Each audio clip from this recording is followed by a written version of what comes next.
GOP Senators Chuck Grassley of Iowa and Cory Gardner of Colorado both said in statements that they will back the president's pick.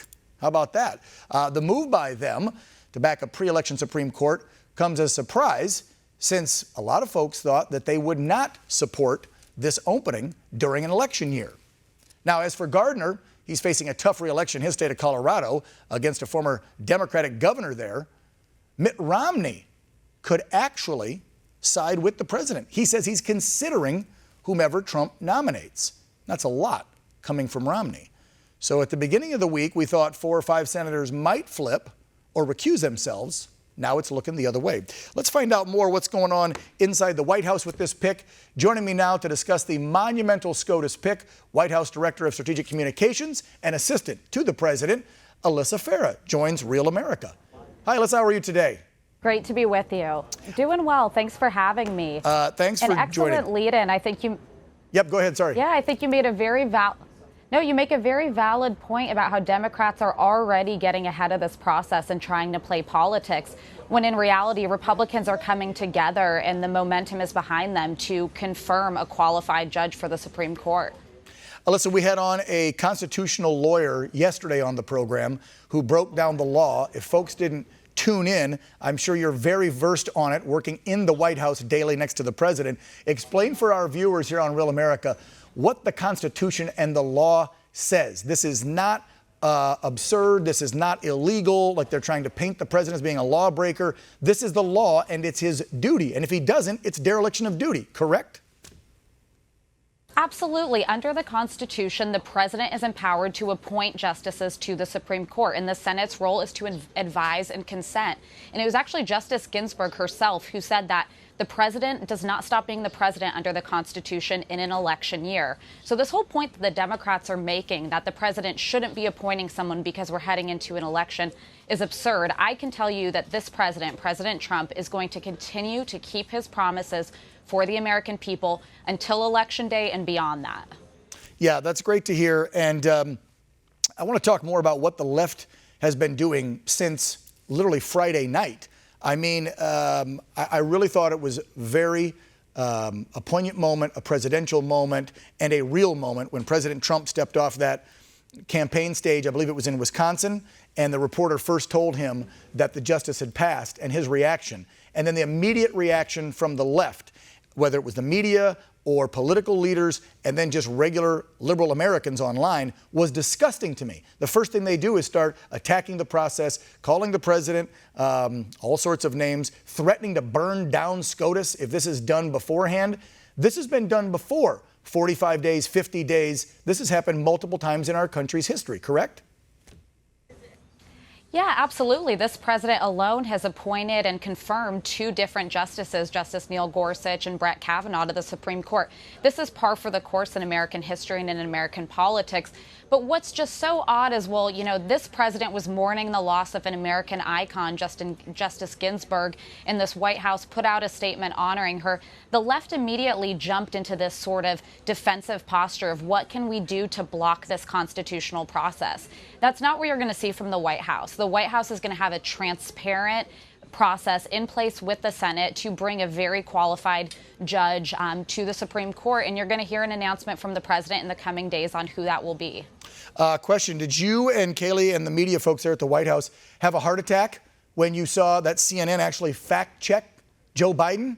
Because I was amazed that they fact-checked him on the fact. I was amazed.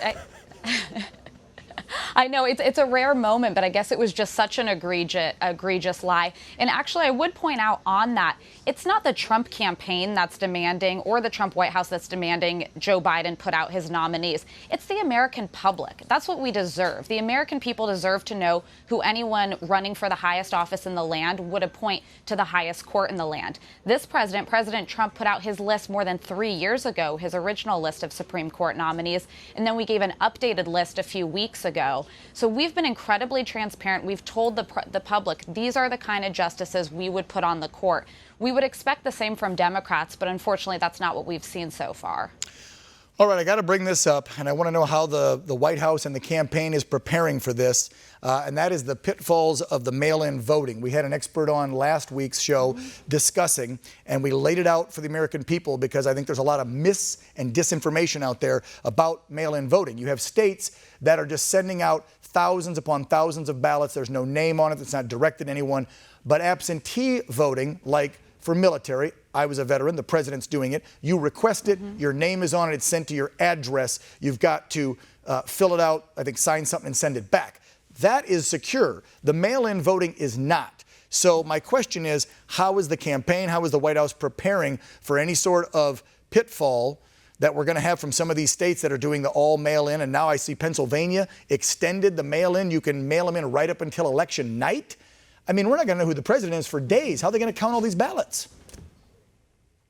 Well, and you explained that very well. There's a big difference between mass mail-out voting, where ballots are just mailed across the board to different addresses, not because somebody requested an absentee ballot. We absolutely support the right to vote via absentee. You mentioned the military for decades has been using it, and it's a critical way to be able to vote. But it's when you have these ballots that are not requested that end up being ripe for fraud. We've seen this in New York's 1st District and in LA County as well, where you've not been able to call the results of an election because of these mass mail-out ballots. So what the president's been doing is we've directed resources, increased funding into election security around this. We're also just trying to draw public awareness to it. I think him speaking out on this is important because the public needs to be aware of the fraud that this is prone to. Ultimately, it's going to come down to states and secretaries of states within states to make sure that they have a clear process and that ballots that are being submitted are in fact valid ballots. You know, just anecdotally, we had a colleague here at the White House who said that a friend of his got married and received 2 ballots, one in her old name and one in her new name. That's not something that should be happening. The right to vote and the one vote, one person is one of the most essential things in our democracy. Sure and this is. president's committed to protecting that. That said, we're confident that we're going to get things into a better place and that the awareness he's bringing to this will put us in a better position to secure our elections. I hope so, because this is such a solemn, solemn thing to ask someone to cast their vote for them. I know all too well. I got into politics for a short period of time, Alyssa, and when you go out and shake hands and meet people and hear their stories and ask them for that most solemn of thing, to vote for me, and when you think that thousands of ballots could be cast in different directions, it's mind-boggling. Let's talk about my favorite Democrat, Nancy Pelosi. So she goes on the talk shows, and the first thing out of her mouth, besides the arrow in her quiver or whatever she was talking about with George Stephanopoulos, is impeaching our president. You tried that once on Ukraine. We all know that the quid pro quo is what Joe did, not what the president did. That's a fact, point blank. One American News exposed that with our recordings and interviews from the Ukrainian president and state attorney. But back to Nancy. So that one failed. Now you don't like that he is going to push through a new Supreme Court justice and you threaten impeachment.